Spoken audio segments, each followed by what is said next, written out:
కన్నే పిల్ల కళ్ళ ముందున్నా కన్ను ఎత్తి చూడనున్నే నువ్వు తప్ప వేరెవరైనా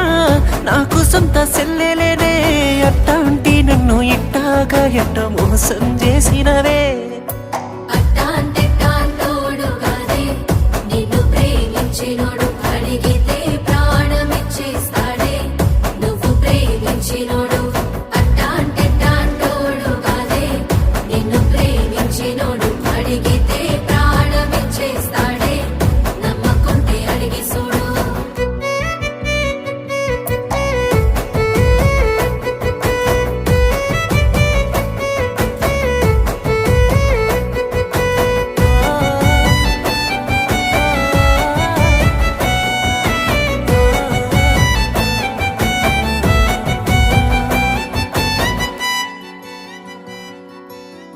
సచ్చేదా